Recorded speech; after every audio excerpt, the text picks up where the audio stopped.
Hello friends, कैसे हैं आप सब? बढ़िया। चलिए फ्रेंड्स, अभी हम पर्टिकुलर इंटीग्रल ज्ञात करने के लिए अब हमारे पास क्यू के रूप में एक्स भी है, जहां पर भी एक्स का कोई फलन है।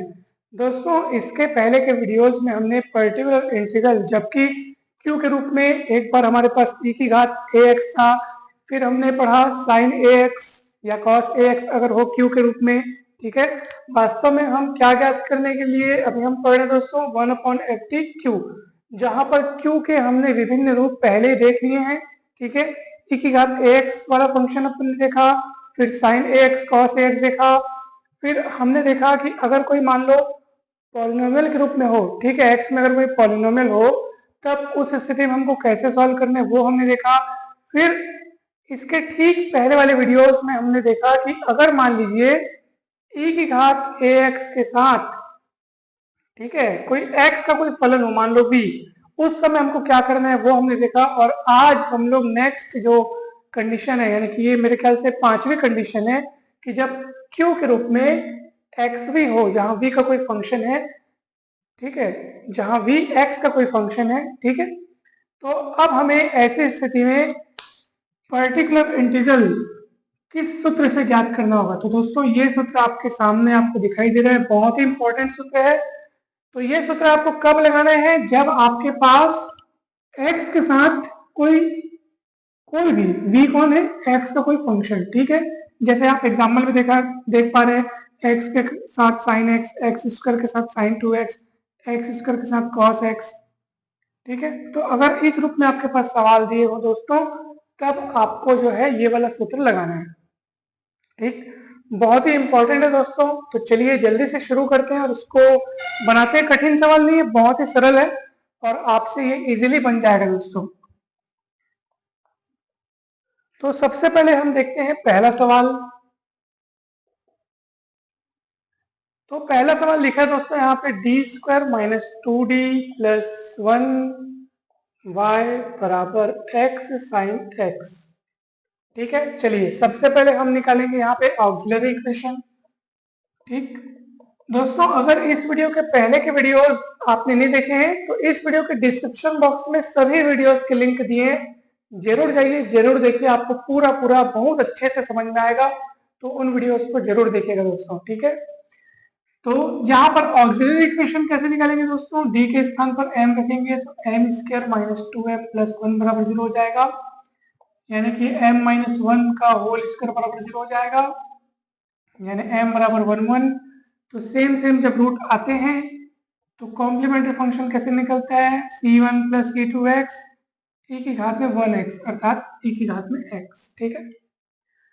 तो देखिए दोस्तों, कॉम्प्लीमेंट्री फंक्शन आ गया। अब पर्टिकुलर इंटीग्रल निकालना है दोस्तों। ठीक है, कैसे निकालेंगे? 1/ft, एफ टी के रूप में आपके पास है D square minus 2d plus 1। ठीक है। और q, q के रूप में कौन है दोस्तों यहाँ पे? x sine x। ठीक है, x साइन x। तो देखो, साफ साफ पता चल रहा है कि यहाँ पर ये वाला सूत्र लगने वाला है दोस्तों। तो क्या कहता है ये सूत्र? चलिए एक बार इस सूत्र को देख लेते हैं। 1/ft अगर ऑपरेट हो रहा है किसमें? एक्स भी में, जहां भी x का कोई फंक्शन है। ठीक है।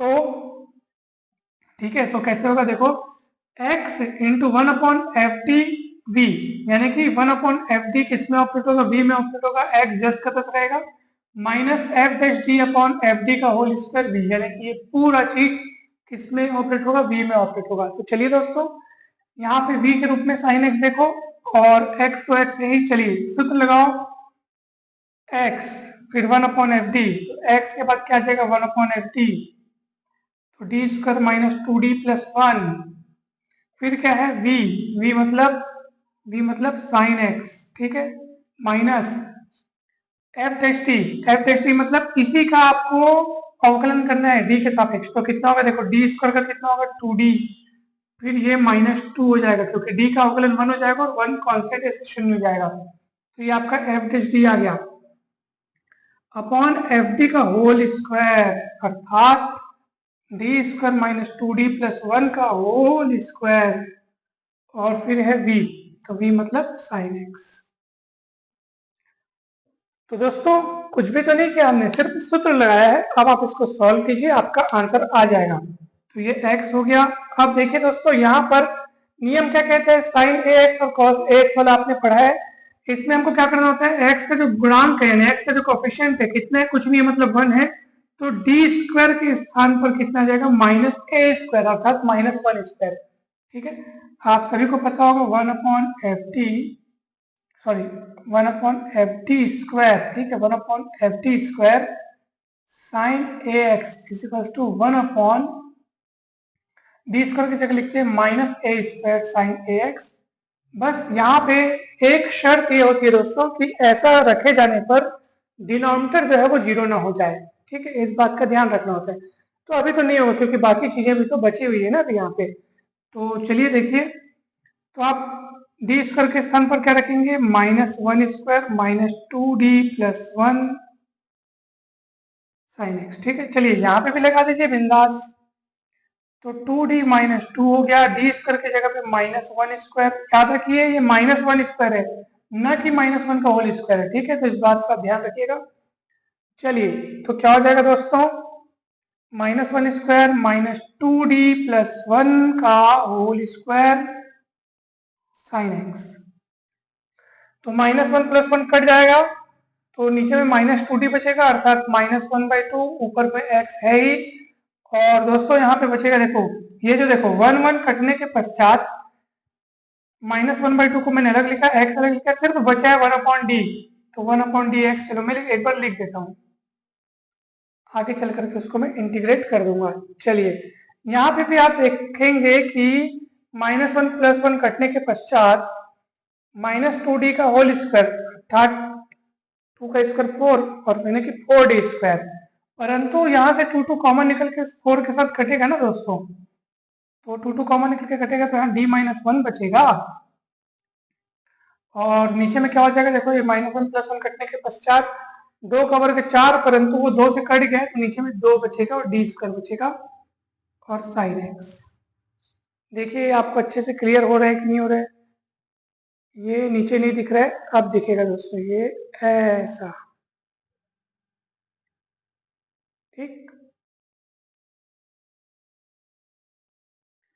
तो चलिए दोस्तों इस लाइन को मैं फिर से दोहरा देता हूँ। देखो ये -1 + 1 कट गया, क्या बचेगा, 1/-2d साइन एक्स। तो -1/2 को मैंने अलग लिखा, फिर x लिखा और 1/d बचा है, साइन एक्स में ऑपरेट होगा। ठीक है, चलिए यहाँ पे देखो आप 2 कॉमन निकल रहा है। ओके, -1 + 1 कट रहा है, तो -1 + 1 कटने के पश्चात यहाँ पे आपके पास बचेगा -2d का स्क्वायर यानी 4d स्क्वायर। ठीक है, अरे अच्छा, हाँ ठीक तो है। तो वो जो 4d स्क्वायर है ना, तो ये जो ऊपर से 2 कॉमन निकला है तो उस 2 से ये 4 कटेगा, तो नीचे 2 बचा है और d स्क्वायर तो रहेगा ही रहेगा। अब देखिए दोस्तों अब क्या होगा, तो ध्यान से देखिएगा, बहुत सरल है। 1/d मतलब क्या होता है, देखो d का मतलब अवकलन यानी डिफरेंशिएशन, तो 1/d का मतलब क्या होता है, समाकलन अर्थात इंटीग्रेशन। किसका करना है, साइन एक्स का। साइन एक्स का समाकलन होता है माइनस कॉस एक्स, माइनस पहले से, इसलिए अब हो जाएगा ये हाफ एक्स कॉस एक्स। ठीक है, हाफ एक्स कॉस एक्स हो गया दोस्तों। साइन एक्स का समाकलन माइनस कॉस, परंतु माइनस पहले से तो माइनस माइनस प्लस एक्स है, तो ये एक्स कॉस एक्स। ठीक है, चलिए आगे बढ़ते हैं। -1/2d square. ठीक है, इसको बाद में हिसाब किताब करेंगे, पहले तो आप देखो साइन एक्स, ये जो d - 1 है ना, पहले उसको निपटाओ, यानी कि पहले इसका इससे सामना कराएंगे तो कितना होगा, देखो साइन एक्स को अंदर भेजो ब्रैकेट के, तो d साइन एक्स अर्थात d इस पे ऑपरेट होगा और साइन एक्स एक कम साइन एक्स। ठीक है, तो ये हो गया। चलिए क्या होगा देखिए दोस्तों, 1/2 cos, sorry x cos x है ना, 1/2 एक्स कॉस एक्स। ठीक,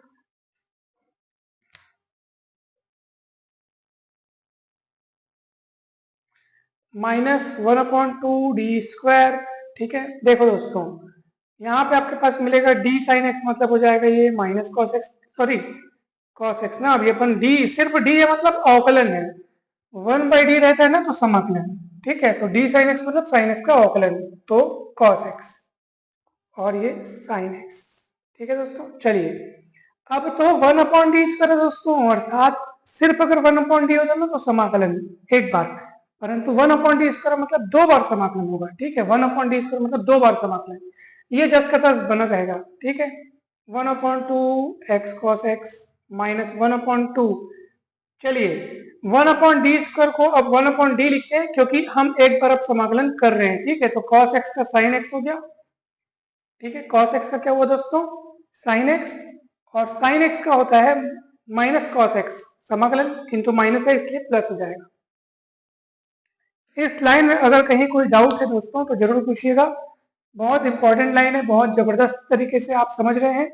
और चलिए अब 1/d अभी शेष है इसलिए एक बार और समाकलन किया जाएगा, तो half x cos x minus 1/2, देखो साइन एक्स का समाकलन माइनस कॉस एक्स का समाकलन साइन एक्स, तो उसको पहले लिख लेता हूं, ये ऐसा हो गया दोस्तों आपका, ये पर्टिकुलर इंटीग्रल आ गया है। तो कंप्लीट सॉल्यूशन कैसे मिलेगा दोस्तों, अतः दिए गए अवकल समीकरण का संपूर्ण हल y बराबर C F plus P I.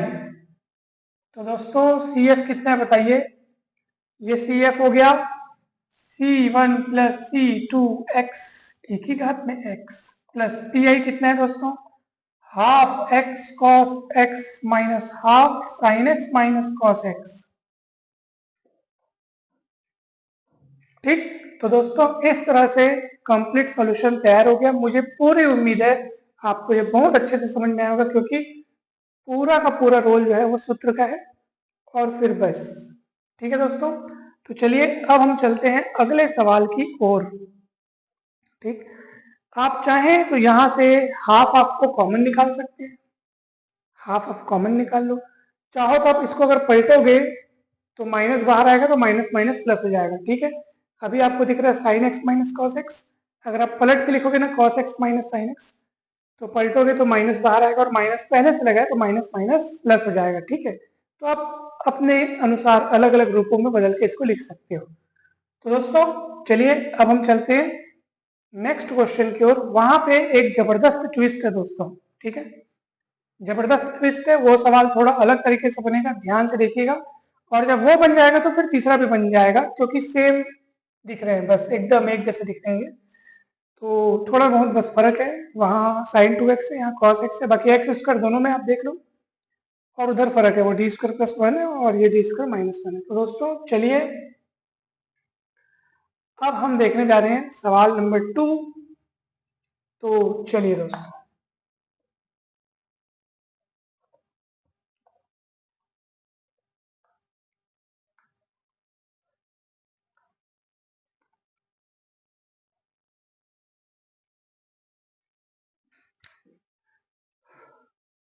तो दूसरा सवाल देखो दोस्तों क्या दिया हुआ है, दिया हुआ डिफरेंशियल इक्वेशन है d² प्लस 1 y बराबर x² साइन 2x। ठीक है, तो फटाफट से हम इसका पहले ऑक्सिलरी इक्वेशन निकालेंगे, d के स्थान पर m रखेंगे, तो यहाँ से m की वैल्यू क्या आ जाएगी दोस्तों, प्लस माइनस, देखो 1 उधर जाएगा तो माइनस 1 होगा, फिर स्क्वायर रूट लोगे, तो आप सभी को पता है कि स्क्वायर रूट माइनस 1 आई होता है। ठीक है, आयोटा आप सभी जानते होंगे, तो प्लस माइनस आई हो गया। अब सुनिए ध्यान से, अब यहाँ पर ध्यान से क्या सुनना है दोस्तों, कि अगर इस रूप में हमारे पास m की वैल्यूज आती हैं, देख लीजिए इमेजिनरी वैल्यूज है, जिसका यहाँ पर मतलब ये ऐसे ही कॉम्प्लेक्स नंबर है जिसका वास्तविक भाग 0 है। तो अगर ये अल्फा प्लस माइनस आई बीटा के रूप में हमको मिलता है m, तो दोस्तों उस समय हम कॉम्प्लीमेंट्री फंक्शन किस तरह से लिखा करते हैं बताइए, e की घात alpha x c1 cos beta x plus c2 sin beta x. तो अल्फा के स्थान पर 0 लिखेंगे, क्योंकि देखो इसका वास्तविक भाग यानी रियल पार्ट 0 है ना, तो e की घात 0 मतलब वो 1 हो जाएगा। तो क्या आएगा, c1 cos, बीटा के स्थान पर बीटा कौन है, i का गुणांक यहाँ 1 है, तो c1 cos x plus c2 sin x। ठीक, ये हुआ आपका cf। अब अपन निकालेंगे pi। दोस्तों pi को बहुत अच्छे से समझिएगा, क्योंकि यहाँ पे कुछ अलग काम करने वाले हैं। देखो पी आई कैसे निकालेंगे, 1/, देखो क्या लिखते हैं अपन, एफ टी मतलब d² प्लस 1। ठीक, और यहाँ पे कौन है दोस्तों, x² साइन 2x। ठीक, चलिए अब देखिए दोस्तों, बहुत ही जबरदस्त आपको यहाँ पे ध्यान देना है। प्रश्न ये उठता है कि क्या हम ये वाला सूत्र यहाँ लगा सकते हैं? तो दोस्तों गौर कीजिए, ये सूत्र एक्सवी के लिए काम करेगा। किसके लिए काम करेगा? एक्सवी के लिए। ठीक है, इसको ध्यान दीजिए आप, एक्सवी। तो यहाँ पर तो एक्स स्क्वायर है ना भाई, हम ये सूत्र कब लगा सकते हैं? जब एक्स के साथ कोई फलन हो, वी, एक्स का कोई फलन, ठीक है, एक्स के साथ। परंतु यहाँ पे आपको क्या दिख रहा है? एक्स स्क्वायर दिख रहा है दोस्तों। तो गौर कीजिए, देखिए क्या आप ये सूत्र यहाँ लगा सकते हैं कि नहीं लगा सकते? थोड़ा आपको ध्यान देना पड़ेगा दोस्तों। तो यहाँ पर दोस्तों हम एक काम करते हैं, इसको थोड़ा दूसरे तरीके से बनाते हैं। ठीक है, साफ साफ पता चल रहा है कि ये सूत्र यहाँ पे लगने लायक दिख तो नहीं रहा है, ठीक है ना, क्योंकि ये एक्स स्क्वायर अगर आप वी के रूप में इसको लो और फिर ये अगर वी के रूप में साइन 2x लेते हो तो फिर ये साथ में एक्स स्क्वायर मिल जा रहा है और ये सूत्र फिर यहाँ पे एप्लीकेबल नहीं हो रहा है। तो इसको अपने को अलग तरीके से बनाना होगा दोस्तों। ठीक है, जैसा कि आपने देखा कि यहाँ पर अगर अपन v के रूप में साइन 2x लें तो साथ में है यहाँ पे एक्स स्क्वायर। ऐसी स्थिति में ये सूत्र तो नहीं लगा सकते क्योंकि यहाँ पे v के साथ सिर्फ x है। तो अब क्या किया जाए दोस्तों? तो यहाँ पर हम दूसरे तरीके से बनाएंगे और उसके लिए आपको एक बहुत ही प्रसिद्ध सूत्र, यूलर्स फॉर्मूला, या जिसको हम आयलर का सूत्र भी कहते हैं, e की घात आई थीटा बराबर cos theta plus i sine theta. ये सूत्र याद रखना होगा। हमारे पास यहाँ साइन 2x है, अर्थात थीटा की जगह अगर हम 2x सोचे तो ये हो जाएगा e की घात आई 2x या 2ix is equals to cos 2x plus i sine 2x। और हमको जरूरत है साइन 2x की, और साइन 2x कौन दोस्तों? e की घात 2ix का कौन सा भाग? ये वास्तविक भाग हो गया, और ये कौन सा भाग हो गया? काल्पनिक भाग, यानी रियल पार्ट हो गया, ये इमेजिनरी पार्ट हो गया। ठीक है, तो क्या हम इसको लिख सकते हैं क्या? देखो मैं पूछूंगा यहाँ से, ये मैं आपसे पूछूंगा साइन 2x क्या है, तो आप ऐसा बोल सकते हो क्या कि सर ये साइन 2x जो है ना वो e की घात 2ix का काल्पनिक भाग है, यानी इमेजिनरी पार्ट ऑफ e की घात 2ix। बोल सकते हैं ना, क्योंकि देखो e की घात 2ix बराबर कितना है? cos 2x plus i sine 2x। ठीक है, यही है, इसको ऐसे भी लिख सकते हैं, e की घात आई 2x बोलो चाहे e की घात 2ix बोलो, is equals to cos 2x plus i sine 2x। अर्थात ये cos 2x जो है वो इसका रियल पार्ट है और sin 2x जो है वो इसका इमेजिनरी पार्ट है। तो हम sin 2x को इसलिए ध्यान दे रहे हैं क्योंकि हमारे पास sin 2x है यहाँ पे। तो क्या हम sin 2x को ऐसे नहीं बोल सकते क्या कि e की घात 2ix का, यानी इसका इमेजिनरी पार्ट यही है। तो उसी बात को हम यहाँ लिखेंगे, तो क्या लिखेंगे दोस्तों बताइए? 1/d square plus 1 x square, और ये कौन है? e की घात 2ix का इमेजिनरी पार्ट अर्थात काल्पनिक भाग। अब आपके मन में प्रश्न उठा होगा कि ठीक है सर, साइन 2x को आपने लिखा e की घात 2ax का काल्पनिक भाग, परंतु उसके साथ ये लोग भी तो आ गए, तो मैं कहूंगा क्या दिक्कत है? उसमें दिक्कत क्या है? देखो गौर कीजिए, आपके पास e की घात 2ix है, बराबर क्या है? cos 2x plus i sine 2x। ठीक है, ओके। चलिए अब आप इस पूरी राशि का आप यहाँ गुणा कर दो दोनों पक्षों में, तो क्या होगा बताओ? एक्स स्क्वायर, ठीक है, x square 1/d square plus 1 e की घात 2ix या i2x जो भी है। ठीक है, वैसे ही आप यहाँ पे भी गुणा कर दो 2ix, वैसे ही आप यहाँ पे भी गुणा कर दो। ठीक, सॉरी इधर क्या आएगा? cos 2x आएगा। फिर i 1/d square plus 1 x square sine 2x। ठीक है, अब आप बताओ, इस पूरे का ये रियल पार्ट हो गया और इस पूरे में दो पार्ट है, इतना प्लस आई इंटू इतना। इसका मतलब क्या है? इस पूरे को अपन इस रूप में लिखे, मतलब ये वाला जो है इसका रियल पार्ट हो गया और ये वाला जो है वो इसका क्या हो गया? इमेजिनरी पार्ट हो गया। तो दोस्तों इस पूरे का इमेजिनरी पार्ट मतलब इतना हिस्सा मतलब जो आपको यहाँ पे दिए वही हिस्सा। तो इसलिए इसको अपन ऐसा लिख सकते हैं। ठीक है, क्योंकि इस पूरे का इमेजिनरी पार्ट ये वाला है जो कि ये है। अब क्या करें दोस्तों? अब तो आप बहुत सरल पड़ाव में पहुंच चुके हैं, बहुत ही सिंपल है दोस्तों, घबराने का बिल्कुल नहीं है, यहाँ पे आपसे एकदम इजीली बन जाएगा। याद कीजिए वो दिन, मतलब याद कीजिए वो फॉर्मूला जब हम लोग पढ़े थे कि भाई ई की घात ax के साथ अगर x का कोई फंक्शन हो उस समय हमें क्या करना है, तो याद कीजिए ये फॉर्मूला 1/FD अपन पढ़े ई की घात ax इंटू बी। तो पहले इसका इससे निपटारा होता है, तो ई की घात ax बाहर आ जाता है और यहाँ पे क्या होता है 1/FD प्लस ए वी। यानी कि क्या होता है x का गुणांक जो है वहां d में क्या हो जाता है, जुड़ जाता है, जहां जहां d है वहां वहां d प्लस ए हो जाएगा। तो यहाँ पे x का गुणांक कौन है दोस्तों, 2y है। ठीक है, तो a के स्थान पर 2y है तो क्या होगा बताइए, यहाँ पे ये होगा 1/d प्लस a के स्थान पर 2y है तो 2y फिर स्क्वायर और प्लस 1 और फिर ये हो जाएगा दोस्तों e की घात 2x का रोल खत्म हो गया ना, क्योंकि उसका जो काम था वो यहाँ पे हो चुका है। तो e की घात 2x इधर कर देता हूँ, ठीक है, और ये एक्स स्क्वायर और इतने का क्या हो जाएगा काल्पनिक भाग, काल्पनिक भाग। तो चलिए दोस्तों अब क्या होगा बताइए आगे। अब इसके बाद क्या होगा, इसके बाद क्या होना है, देखो यहाँ पे आप a plus b whole square का सूत्र लगाओगे और उसको तोड़ोगे तो क्या मिलेगा दोस्तों, ध्यान दीजिएगा, बहुत ही सरल है और बहुत ही जबरदस्त है दोस्तों। चलिए ये पूरा का पूरा आपको अच्छे से एक्सप्लेन हो रहा होगा। चलिए अब यहाँ पे मिलने वाला है कि 2y(x), यहाँ पे अगर अपन देखें तो a का वर्ग धन b का वर्ग अपन करें, चलिए a का वर्ग प्लस 2ab करते हैं, चलो तो 2d और 2i गुणा करेंगे तो 4id या 4di और प्लस b का वर्ग यानी 2i का वर्ग यानी कि 2 का वर्ग 4 और i का वर्ग होता है -1, टोटल -4 है ना भाई, और फिर क्या आपके पास +1 भी है और इतने का काल्पनिक भाग। तो आप ऐसे लिख सकते हो ना, इमेजिनरी पार्ट ऑफ इतना, जो चीज अपन इधर लिखे हैं वही इंग्लिश में आप शुरुआत में लिखो, इमेजिनरी पार्ट ऑफ इतना, इमेजिनरी पार्ट ऑफ इतना, ऐसे।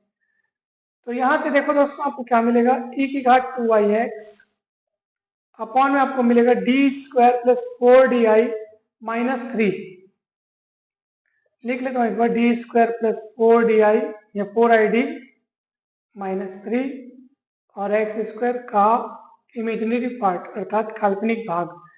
दोस्तों अब ये तो चलो बाहर हो गया, इसका तो कोई अब ज्यादा काम नहीं है, मेन तो काम एक्स स्क्वायर पर। आपको पता है कि एक्स स्क्वायर यानी कि एक्स में मतलब कोई पॉलिनोमियल के, अगर पॉलिनोमियल के रूप में अगर हमारे पास कोई फंक्शन है यहाँ पे, उस स्थिति में इसको किस रूप में फिट करते हैं, या तो 1 प्लस कुछ कुछ या तो 1 माइनस कुछ कुछ। तो यहाँ पे 1 लाने के लिए क्या करना पड़ेगा दोस्तों, 3 को कॉमन निकालना पड़ेगा, बल्कि मैं तो कहता हूँ -3 को कॉमन निकालिए, क्योंकि हमको 1 लाना है तो 1 में पॉजिटिव होना चाहिए, 1 प्लस होना चाहिए ना भाई, 1 में प्लस चिन्ह होना चाहिए।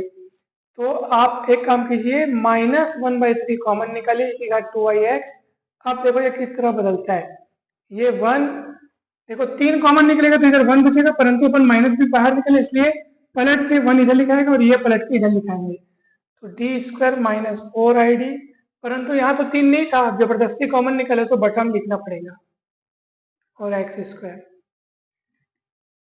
ठीक है दोस्तों, या इसमें केवल इसी में लगाइए, ये ऐसे ऐसा। अब इसको ऊपर चढ़ाएंगे तो क्या होगा दोस्तों बताइए, -1/3 e की घात 2ix। अच्छा ये वाली लाइन बार बार लिखते जाना ना, का काल्पनिक भाग। चलो ऊपर चढ़ाएंगे तो क्या होगा, 1 minus D square minus 4id। ठीक है, अच्छा माइनस क्यों, ये तो प्लस है ना दोस्तों, ये प्लस है ना, ये एक साथ है पूरा भी। ठीक है, ये मत सोचिए कि माइनस अपन माइनस बीच में अभी, ठीक है, वो जब आप एलसीएम निकाल के अगर पूरा माइनस को अंदर भेजेंगे तब वो दोनों माइनस हो जाएंगे, परंतु अभी ये पूरा एक साथ लिखा हुआ है, तो अभी ऐसा है और ऐसा है, और पावर में -1 हो जाएगा ऊपर चढ़ेगा तो, और एक्स स्क्वायर है ना भाई, साथ में एक्स स्क्वायर भी है, और इसका कौन सा भाग, काल्पनिक भाग। दोस्तों यहाँ पे सूत्र लगेगा, कौन सा सूत्र लगेगा ये आपको पता होना चाहिए। यहाँ पे देखो 1 माइनस एक्स के घात में -1 वाला सूत्र, 1 plus x square plus x cube plus ऐसे चलते जाएगा, तो x की जगह पे ये इतना सारा दिख रहा है। चलिए दोस्तों लगाइए, ये -1/3 e की घात 2ix है अपने पास, सूत्र लगाएंगे 1 प्लस एक्स की जगह में ये पूरा दिख रहा है तो लगाइए D square plus 4id by 3 को मैं बांट देता हूँ, ये पूरा x हुआ ना, फिर क्या आता है बताइए, एक्स स्क्वायर मतलब इतने का स्क्वायर तो दोस्तों गौर करना है, आपका सामना बाद में किससे होगा, एक्स स्क्वायर में। ये सब चीज किसमें ऑपरेट करना है, एक्स स्क्वायर में। एक्स स्क्वायर कहां तक टिक सकता है, केवल 2 बार अवकलन तक टिक सकता है, क्योंकि जब आप उसका एक बार अवकलन करेंगे तो एक्स स्क्वायर का एक बार अवकलन हो जाएगा 2x, एक बार और अवकलन करेंगे तो 2 हो जाएगा, तिबारा में ये 0 हो जाएगा।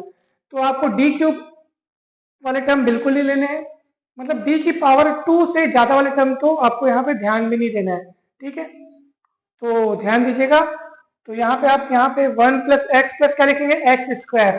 तो एक्स स्क्वायर लिखेंगे ना दोस्तों, यानी कि इतने का स्क्वायर, तो इतने का स्क्वायर लिखेंगे तो ए प्लस बी वाला फॉर्मूला लगेगा, है ना भाई। इतने का ये पूरा एक्स के रूप में दिख रहा है, 1 प्लस एक्स स्क्वायर, मतलब इतने पूरे का स्क्वायर। तो जब उतने पूरे का स्क्वायर आप लिखेंगे तो यहाँ पे तो देखो, तो जरा रफ कार्य देखो, रफ कार्य मैं आपको बतला रहा हूँ, ठीक है।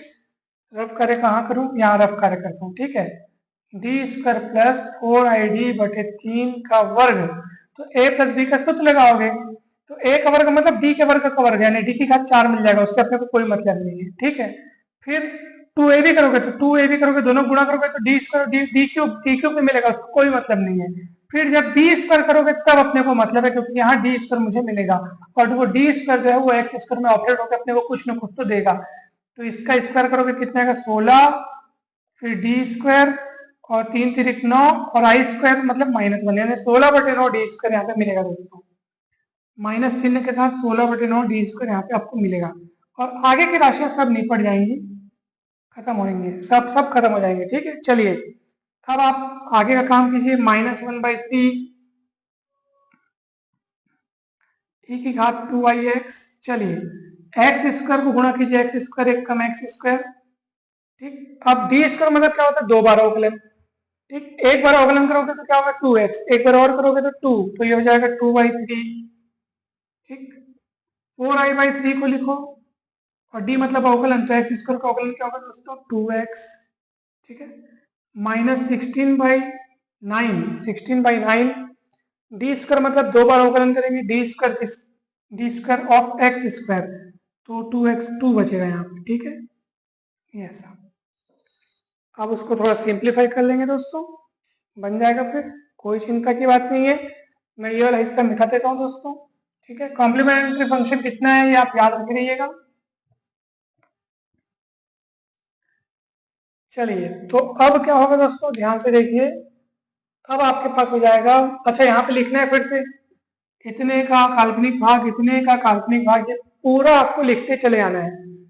-1/3 e की घात 2ix, ठीक। यहाँ पे ये हो जाएगा एक्स स्क्वायर प्लस 2/3, फिर हो जाएगा प्लस 8ix/3।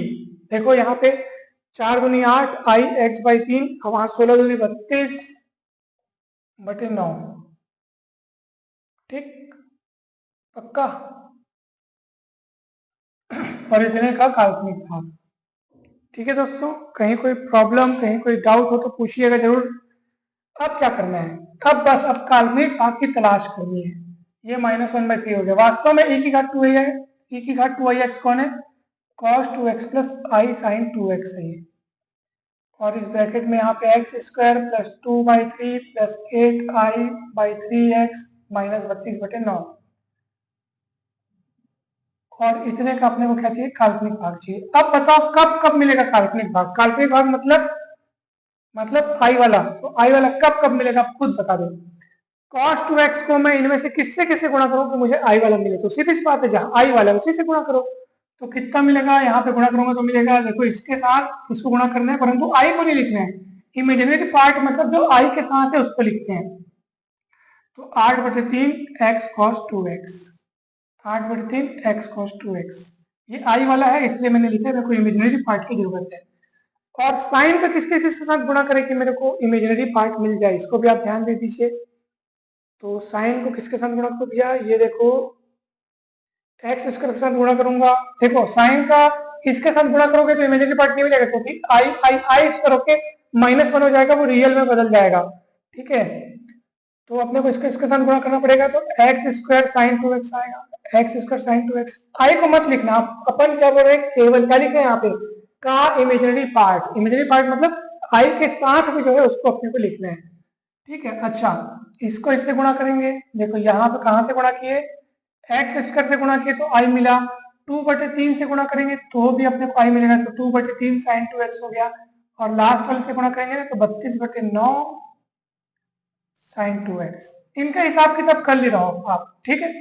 ये भी एक सरल उपाय है, आप इसका हिसाब किताब कर ले रहे हो, क्योंकि अपने को पता है कि भाई ये आखिर ये हिसाब किताब हम यहाँ पे भी कर सकते हैं। देखो d²/3 और -16/9 स्क्वायर यही हिसाब किताब कर लेते तो वो थोड़ा छोटा हो जाता, पर कोई दिक्कत नहीं है। अब यहाँ पे पहुंच गए हो तो यहाँ पे हिसाब किताब कर लो, क्या प्रॉब्लम है, तो है ना। तो यहाँ पहुंच गए अपन, तो कहाँ पहुंच गए, यहाँ पहुंच गए। तो ये देखो 2/3 और 32/9, 3 और 9 का एलसीएम आएगा 9, और यहाँ 3 दूनी 6 -32 मतलब -26/9। ठीक है दोस्तों, हालांकि वो काम हमको यहीं पे कर लेना था। देखो 2/3 है और यहाँ पे कितना है -32/9, तो उनका हिसाब किताब करोगे तो आपके पास -26/9 वही मिल जाता, परंतु कोई बात नहीं, वहां अगर अपन नहीं देख पाए तो कोई बात नहीं। देखो यहाँ यहाँ ये जुड़ सकते थे, और माइनस यहाँ पे मतलब -26/9 हो जाता। ठीक है, तो कोई बात नहीं, आप लास्ट में उसको ऐड कर लीजिए, कितना होगा, तो इनका हिसाब किताब करने पर -26/9 आ रहा है। तो ओवरऑल आपका आंसर क्या आएगा, -1/3 8/3 x cos 2x, और इसका हिसाब किताब किए अपन, पहले तो इसको लिख देता हूँ x² sin 2x, और इसका करने पर -26/9 sin 2x आया दोस्तों। ठीक है, ये आपका क्या है दोस्तों, पी आई आया है। ठीक, यहाँ पे दो पद एक्स्ट्रा हो गए, मतलब कि ये जोड़ने का काम जब आप बनाएंगे तो आप ऐसे ही कीजिएगा, 16 दूनी 32/9 -32/9 प्लस 2/3 जोड़ घटा के कितना है -26/9 है, तो ये दो चीजें लिखने से बचोगे, काम थोड़ा सा छोटा हो जाएगा, और फिर अभी भी कोई दिक्कत नहीं है, हमने यहाँ पे पहुंच के उनको जोड़ दिया तो कोई प्रॉब्लम नहीं है। तो ये पी आई आ गया दोस्तों। अब फाइनल उत्तर कैसे लिखते हैं, अतः अभिष्ट पूर्ण हल y बराबर C F plus P I. ठीक है, तो सी एफ कितना था, C1 sin x plus C2 cos x। ठीक है दोस्तों, और प्लस यानी कि वहां पे माइनस है तो क्या हो जाएगा, -1/3 8/3 x cos 2x plus x² sin 2x -26/9 sin 2x। अब ये आपका कंप्लीट आंसर आया दोस्तों, कंप्लीट आंसर ये रहा दोस्तों आपका। ठीक है, चाहो तो आप यहाँ से फिर sin 2x को कॉमन निकाल सकते हो, तो 9x² -26/9 आएगा, परंतु ठीक है, इतना भी ठीक है। और चाहो तो आप यहाँ पे 1/3 को अंदर गुणा भी कर सकते हो। तो इस तरीके से आपका आंसर अनेक विभिन्न विभिन्न रूपों में आ सकता है, परंतु आपको बिल्कुल भी घबराना नहीं है, चिंता नहीं करनी है, आप एकदम सही जा रहे हैं और आपका आंसर सही आया दोस्तों। ठीक है, तो दोस्तों ये इस तरीके से सवाल बनेगा, ये वाला दिमाग आपको जरूर लगाना है। और अब ये दोनों सवाल आपके होमवर्क है, ये आपको बनाना है दोस्तों। ठीक है, तो आज के इस वीडियो में इतना ही। वीडियो अच्छा लगा हो तो लाइक करके चैनल को सब्सक्राइब करें, वीडियो को शेयर करें, इसके पहले के सारे वीडियो जरूर देखिए। कहीं पर भी कोई डाउट हो तो जरूर पूछिए दोस्तों, हो सकता है समझाने में कहीं छोटी मोटी त्रुटियां हो जाती हैं, तो उसको आप जरूर ध्यान दे करके उसको आप जब आप खुद बनाए उस सवालों को तो आप जरूर सुधार लें, और मुझे भी त्रुटियों से अवगत कराएं ताकि आगे चल करके मैं और अच्छे से इम्प्रूव कर सकूं। तो दोस्तों आप सभी को बहुत बहुत धन्यवाद, थैंक यू सो मच।